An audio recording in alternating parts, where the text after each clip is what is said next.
You talk a lot about fluoride in the water. I talk about fluoride in the water. We talk about the genetically modified food, how it caused illnesses and disease, the antibiotics in meat and dairy, the bovine growth hormone in meat and dairy. You know, why do we have such obesity in America? The report came out 2 days ago that said in the next 7 years, over 50% of Americans are going to be not just fat or overweight, obese. Obese. Why is it rising when more people are on diet food?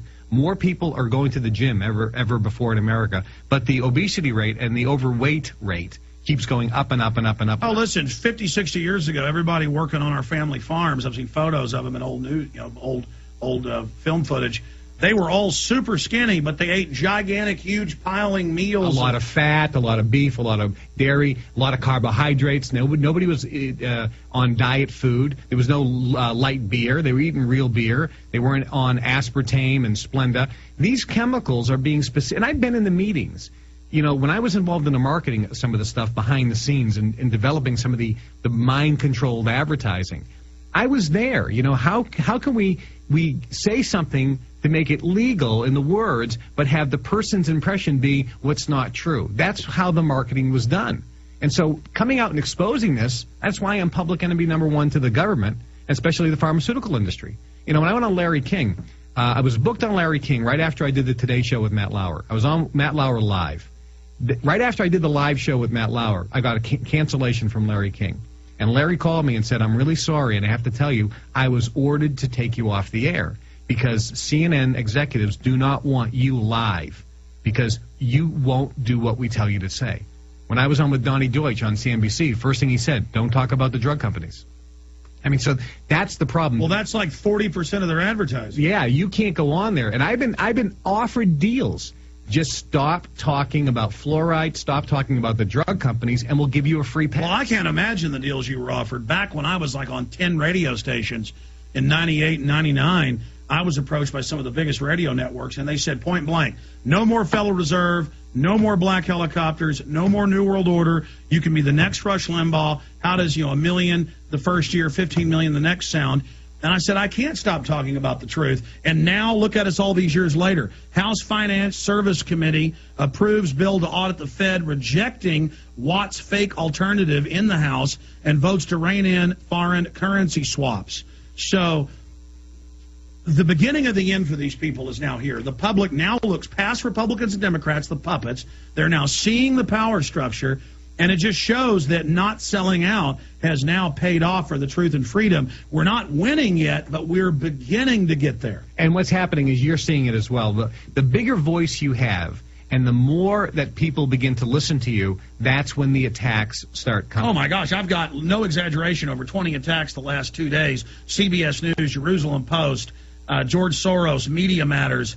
I mean, it's just, it's unbelievable. Correct. So when you start having an influence, that's when you get the attacks. Now, my books, 50 million copies have been sold. On TV, I have more impressions than anybody else in the last decade, even Oprah. So I'm having a huge influence. I've had over 70 million customers buy my stuff. I had 3 TV networks in Europe. I had manufacturing facilities in China. So I had a big influence, and I'm having a big influence, and that's one of the reasons why I'm the snake oil salesman. I'm the fraudster. I'm the person deceiving America. Talk about smoke and mirrors. Where are all the people that have been deceived? You know, where are all the customers? I mean, remember Dr. Phil, he wrote a book called The Ultimate Weight Loss Solution. Now, the guy's chubby. I don't know how he could write a book on the ultimate weight loss solution, but it was fraud. And what happened? The people who bought it sued him. There was a class action suit, and he settled for $10 million because he was deceiving the public. Look, you can't sell 50 million copies of a book, and if you're deceiving the public, not get sued. But regardless, it's not the government to be the arbiter. It's the lawsuits. It's not the government to be the arbiter to say, Kevin Trudeau, because I don't get all the big hubbub. I mean, I've read several of your books on cures you're not supposed to know about and things, and this is stuff that I've already heard 50 times from.